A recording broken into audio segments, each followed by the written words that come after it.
কোরবানি আল্লাহ তাআলা আদম আলাইহিস সালাম থেকে নিয়ে এই পর্যন্ত এবং এখন থেকে নিয়ে কিয়ামত পর্যন্তের জন্য আল্লাহ তাআলা কোরবানি চালু করেছেন। হযরত আদম আলাইহিস সালামের দুই ছেলে হাবিল এবং কাবিল, এই দুই ছেলে বিবাহ নিয়ে ঝগড়া লাগছিল নিজেদের মধ্যে। এই ঝগড়ার সমাধানের জন্য আল্লাহ তাআলা তাদেরকে প্রথম কোরবানি করতে বলছিলেন। সেই থেকে কোরবানি শুরু, আজও চলছে, কিয়ামত পর্যন্ত চলবে।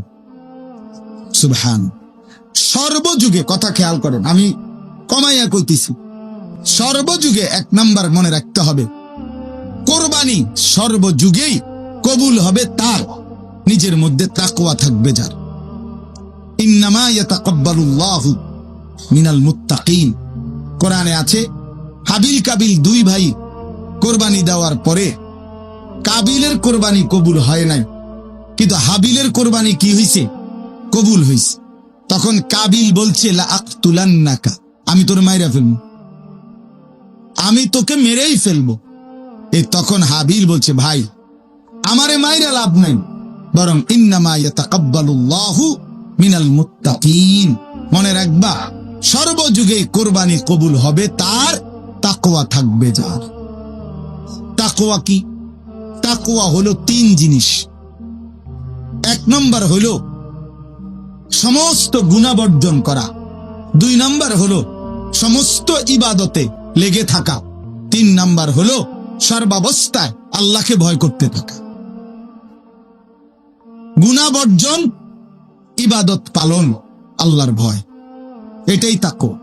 তাইলে যে ব্যক্তি শুধু কোরবানির দিন আমনে গরু জবাইয়ের আগেও বিড়ি খান, আমনের গতকালকেও আমনের টাকা সুদের টাকা, আবার কোরবানির দিনও আপনি জোহরের নামাজও পড়েন না, আসরের নামাজও পড়েন না, কোরবানির দিনও আপনি মিছা কথা কন, আমনের মধ্যে ইবাদত, আল্লাহর ভয়, গুনাহ ত্যাগ বলতে কিছুই নাই, কোরবানির দিনও আপনি টেলিভিশন চান, নাচ গান চান, আমনের কোরবানি কবুল হইতো ভূতে খেলেছেন। কথা বুঝছেন না আপনি?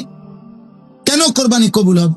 আপনি কোরবানি কবুল হওয়ার জন্য ব্যবস্থা নিছেন কি? গরু কিনবার জন্য না বুদ্ধি করছেন?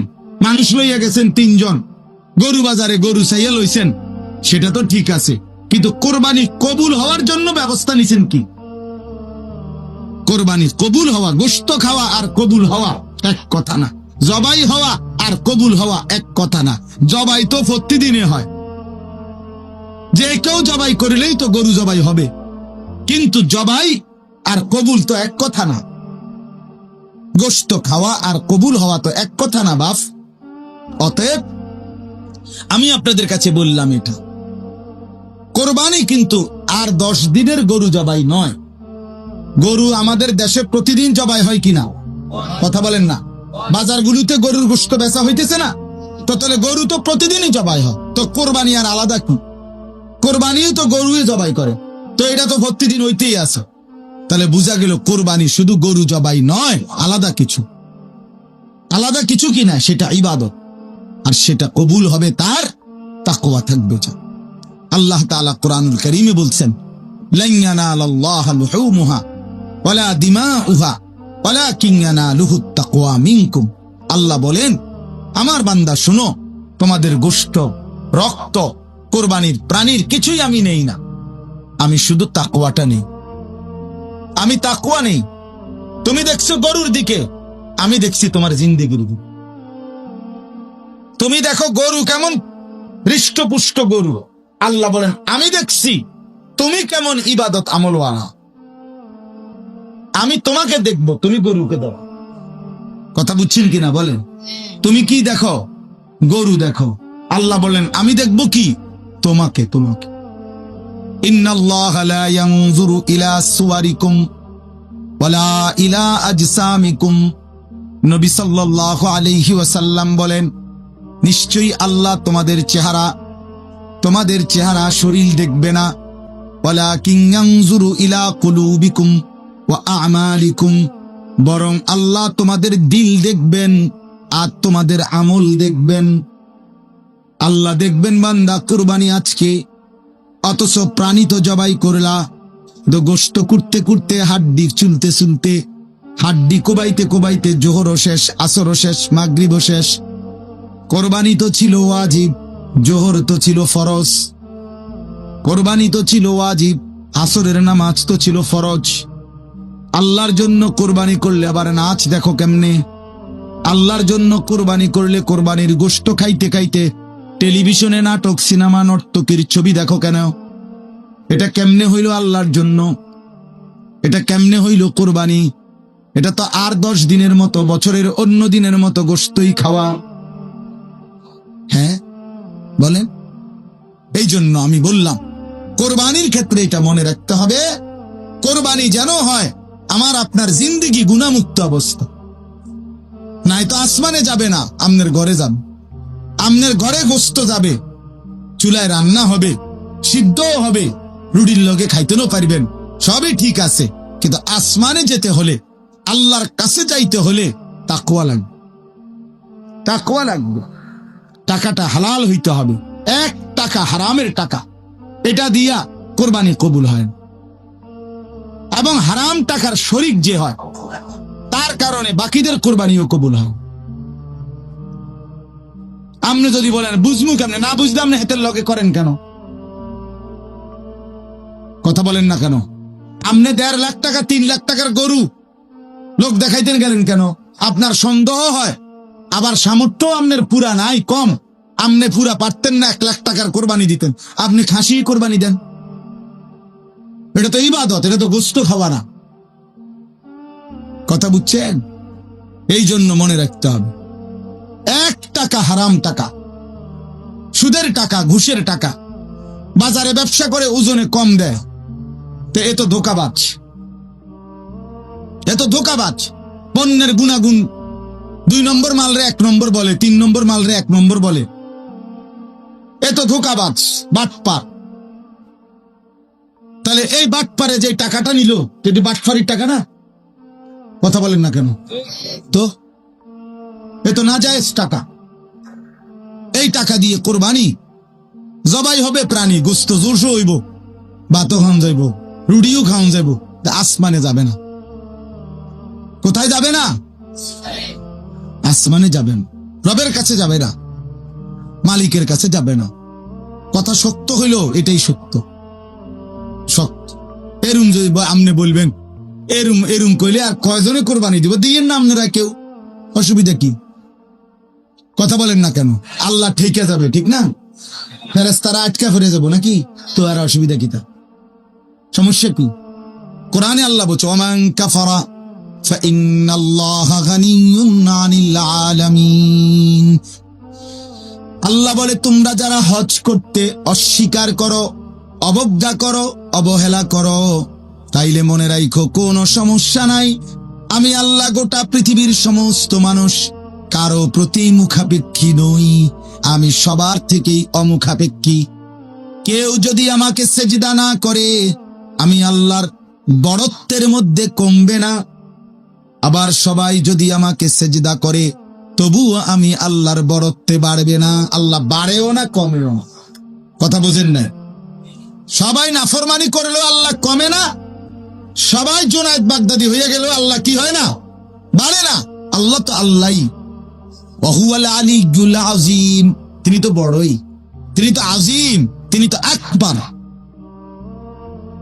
আল্লাহু আকবার, তিনি তো বড়ই। আপনি কীর্তন বড় বানাইবেন? আপনি বড় বানাইবেন কেন? বরং আল্লাহর নাম নিলে আল্লাহ আপনারে বড় বানাবে। কিতাবের মধ্যে আছে কোন বান্দা যখন বলে সুবহানাল্লাহ, বলেন তো, আবার বলেন তো, আল্লাহ বলে এটার অর্থ হলো হে আল্লাহ, আমি আপনার পবিত্রতা বর্ণনা করিতেছি। এ সুবহানাল্লাহ অর্থ। তো আল্লাহ বলে আচ্ছা মাশাআল্লাহ বান্দা, তুমি আমার পবিত্রতা বর্ণনা করছো, আমি তো এমনিতেই পবিত্র, তুমি বললেও না বললেও তো ঠিক আছে। সাব্বাহতানি, তুমি আমার পবিত্রতা বর্ণনা করেছো, চলো উসাব্বিহুকা, আমি তোমারে পবিত্র বানিয়ে দিলাম।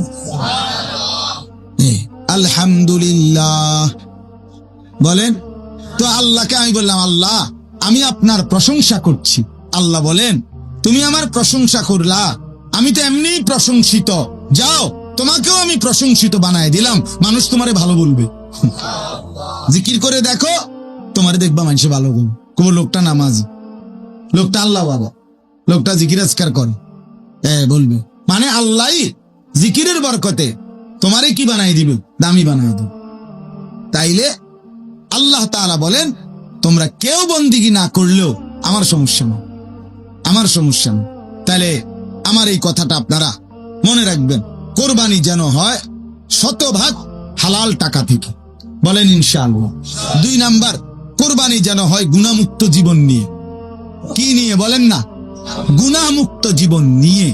গুনাহমুক্ত জীবন, গুনাহমুক্ত জীবন, গুনাহমুক্ত জীবন নিয়ে কোরবানি যেন হয় আল্লাহর সন্তুষ্টির জন্য। এরপরে আসেন আরেকটা কথা, সেটা হলো হজ। আল্লাহ তাআলা বলেন, প্রত্যেক জাতির জন্য আমি হজ্জের বিধান রেখেছি। এই জন্য হজ এটাও আল্লাহ তাআলার মহব্বতের, ভালোবাসার সর্বোচ্চ নমুনা, সর্বোচ্চ নমুনা। কেউ যখন আল্লাহকে ভীষণ ভালোবাসে, প্রিয় নবী সাল্লাল্লাহু আলাইহি ওয়াসাল্লামকে খুব ভালোবাসে, তো ওই ব্যক্তির চূড়ান্ত ভালোবাসার নমুনা হজ। হজের মাধ্যমে আল্লাহর বান্দা আল্লাহর ভালোবাসার সর্বোচ্চ নমুনা পেশ করে যে আল্লাহ, আমি নামাজ, রোজা, যাকাত, দান, সদকা, জিকির, কোরআন তেলাওয়াত, তাহাজ্জুদ, আওয়াবিন বাড়িত বইয়া পড়তে পড়তে, আদায় করতে করতে আপনার ভালোবাসা আমার এমন তীব্র হয়েছে, এখন আমি আপনারে তালাশ করবার জন্য আপনার ঘরে চলে আসছি। আল্লাহ তাআলা বলে, ঘোরো, খুঁজো, আমারে খুঁজো, চারদিকে ঘোরো আমার ঘরে। তো বান্দা হজের মধ্যে, ওমরার মধ্যে আল্লাহর ঘরে চারদিকে ঘুরে, ঘুরতে ঘুরতে আল্লাহকে পেয়ে যায়, আল্লাহর মহব্বত পেয়ে যায়। আল্লাহ তারে এমন পবিত্র বানায়া দেয় যে রাসূলুল্লাহ সাল্লাল্লাহু আলাইহি সাল্লাম বলেন, হজ শেষে একজন ইমানদার মায়ের পেট থেকে নতুন বাচ্চা যেরকম পবিত্র নিষ্পাপ হয়ে বের হলো, সে হাজী সাহেব এমন হয়েই বের। বুঝছেন? এই জন্য হজ মানে আল্লাহর ভালোবাসার চূড়ান্ত নমুনা। রাসূলুল্লাহ সাল্লাল্লাহু আলাইহি সাল্লামকে যে ভালোবাসে,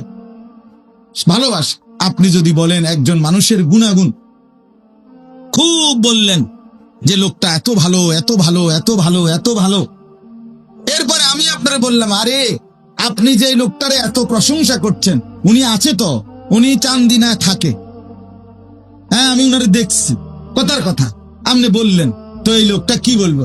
আরে বলেন কি, তো আমি তো একটাবার উনারে দেখা দরকার। তো সেই ছোট্টবেলা থেকে কত লক্ষবার নবী সাল্লাল্লাহু আলাইহি ওয়াসাল্লামের নাম শুনছেন, কত হাজার, কতবার নবীর নামে গজল শুনছেন, নবীর জীবনী শুনছেন, নবীজির জন্য মহব্বত হইছে মনে। তো আপনি যখন শুনলেন ওই মদিনায় তিনি আছেন, তা আপনি যাবেন না তার কাছে? আপনি যেতে চাইবেন না? আপনার মনে চাইবে না কেন? এটা কেন মন চাইবে না? আহা মুসলমান, 3 ছেলে এবড়া বিদেশ পাঠাইছে, 3 36 লাখ টাকা খরচ করছে, এবড়া 4টা মাইয়া বিয়া দিছে, গড়ে 20 লাখ টাকা খরচ করছে, এবড়া বাইক বিল্ডিং করছে, 40 লাখ টাকা খরচ হয়েছে, এবড়া জমি কিনছে পর্যন্ত 30 শতক, এখানেও জমির মধ্যে 50 লাখ টাকা কিনছে, এবড়া সব টাকার ব্যবস্থা হয়েছে জীবনে, কিন্তু 5টা লাখ টাকা আল্লাহর ঘরে যাওয়ার জন্য ওনার কপালে জুটে নেই। মুসলমান এত বড় স্বার্থপর, নিমক খারাপ। আল্লাহর ঘরে যাওয়ার কথা বললে, হজের কথা বললে 9-6 করে, জামু যাইলে মইলি যাইতো তো মনে কয় কিছু তো নাই, ফোলা দুগা ফোলা বিদেশ ফাটাইছি, তারা যদি তাগো যদি খোদায় লোয়ায়, আল্লাহ লোয়ায়, তারা যদি ফাড়ায়, ওটা কুয়ায় কোথায়, এই সমস্ত বেড়াইমা কথা, কুমাইনা কথা দিয়ে নিয়ে আপনি আল্লাহর ঘরে যাই না।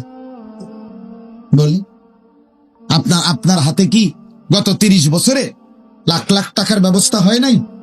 কথা বলেন না কেন? তো আল্লাহর ঘরে যাওয়ার জন্য হলো না কেন? কেন হইল না? এই জন্য বাপ, এই আমার 3 কথা শেষ, এতটুকুই আজকে কথা। 1 নাম্বার কথা হলো, প্রত্যেক জাতির জন্য আল্লাহ তাআলা কোরবানির বিধান রাখছেন। অতএব কোরবানির হুকুম আমাদের সামনে। আমাদের কোরবানি যেন হালাল সম্পদ থেকে হয়, আমাদের কোরবানি যেন গুনাহমুক্ত জীবন নিয়ে হয়। 2 নাম্বার কথা হলো, প্রত্যেক জাতির জন্য আল্লাহ তাআলা হজ্জের বিধান রেখেছেন। হজ এক মুমিনের স্বপ্ন, সাধনা। ওই ছেলেরা, এই এনে বসে মোবাইল টিপো কেন? বেটা ফালতু কোথাকার বেটা, তোমারে আসতে বললো কেন বেটা? তামাশা 1 সেকেন্ডের জন্য ছেড়ে দেওয়া যায় না? 10টা মিনিট আলগা হন যায় না? বইসেই শুরু করছে সদরবদ। গাফিল কোথাকে, মানে এক জিন্দেগি বানায় নিছে যে যেখানে আমি কি হুজুর, কি আলেম, কি আল্লাহর কথা, কিছুর কোনো পাত্তা আমার যেটা মনে করে না। আরে বেটা, এটা কোনো জীবন না রে ভাইয়া। আমি হয়তো ধাক্কা দেই আর কি, একটু ধমক শক্ত, আমি একটু কঠিন বলি আর কি। এটা কি জীবন মানুষের? এভাবে আত্মভোলা হয় কেন মানুষ? এভাবে হয় কেন? এভাবে আল্লাহকে ভুলে গেল কেন? হায় মুসলমানের সন্তান, একটা মোবাইলই জীবনের শেষ কথা হয়ে গেল, একটা মোটরসাইকেল জীবনের শেষ সাধনা। কোনোভাবে একটা মোটরসাইকেল কিনতে পারছে, খালাস জীবনের বেঁচে থাকার সার্থকতা, সফল জীবন, সফল জিন্দেগি। মোবাইল, একটা মোবাইল, একটা মোটরসাইকেল, একটা মেয়ে, 3 জিনিস আছে কোন যুবকের, খালা সে 7 দেশের 7 মহাদেশের বাদশা। তার রং সাইকে হে পারে না ঠেঙ্গাল গিয়ে আনে। একটা বড় মোবাইল আছে, একটা মোটরসাইকেল আছে, একটা মেয়ের সাথে কি আছে? সম্পর্ক আছে। খালাস তার জীবন সুখে ভরা। হয় মনে করতেছে রঙের ঘুড়ি উড়াইতে আছে। এই যে গুড্ডি ছাইরা দিছে, এবার শুধু সুতায় ছাড়ে আর কড়ে না, আর নাটাই কি করে না, রঙের গুড্ডি ছেড়ে দিছে। হ্যাঁ, আহা, হায় মুসলমান, হায় মুসলমান, হায় আমার নওজোয়ান, আল্লাহ আমাদেরকে মাফ করে দেন। চলেন বা এতটুকুই বললাম। তাহলে 2 নাম্বার বললাম হজের কথা, মুমিনের স্বপ্ন, সাধনা। যেই কোন ইমানদার মুসলমানের দিলে আল্লাহর ঘর দেখার স্বপ্ন নাই, সাধনা নাই, চেষ্টা নাই, এটার জন্য কোশিশ করে না, এটা প্রকৃত আল্লাহকে ভালোবাসাওয়ালা বান্দা হইতে পারে না। আমরা পড়ছি কিতাবে, আল্লাহর বহু বান্দা পূর্বের জামানায় কাঁদতেন, আল্লাহ হাজী সাহেবের গুড়ের ফোটলার মধ্যে কইরা ঠিক প্রামনের ঘরে যায়, আমি কি যাব না? আল্লাহ তারেও নিস। আমি এইবারও দেখছি এইবারও দেখছি যে পঙ্গু, ওই যে বেয়ারিং ওয়ালা, আগে যে কাঠ লাগাইয়া যে বেয়ারিং লাগাইয়া বাচ্চারা টানতো, খেলতো, গাড়ি বানাইতো, যদি বুঝছেননি কথাটা, এরকম ছোট ছোট বেয়ারিং এর এটি দিয়ে টানে। এই বেয়ারিং লাগানো কাঠের একটা চাক্কাওয়ালা গাড়ির মধ্যে বইসা, এই মানে মাটির মধ্যে ভর দিয়া দিয়া আল্লাহর বান্দা, কসম আমি দেখছি এইবার রমজানেও তাওয়াফ করতেছে। সে কেমনে গেল? সে কেমনে গেল? আল্লাহর ঘর ঘুরতেছে, অন্ধ লোক আমি দেখছি আল্লাহর ঘর তাওয়াফ করে, 1 2 না, 5 7 জন দেখছি, একটা পাও পুরা নাই এমন মানুষকেও দেখছি। আল্লাহ আমাদেরকে মাফ করে দেন। আল্লাহর ঘরের স্বপ্ন, এটা বড় স্বপ্ন। কক্সবাজার মুমিনের স্বপ্ন নয়, মক্কা মদিনা মুমিনের স্বপ্ন। আমরা এই কিতাবে পড়ছি, কত বুজুর্গ আল্লাহর প্রিয় বান্দারা বলতেন, আল্লাহরে, আল্লাহ আমি প্রত্যেকদিন নামাজে বলি মুতাওয়াজ্জিহান ইলা জিহাতিল কাবা, আল্লাহ কাবার দিকে ফিরে নিয়ত করলাম,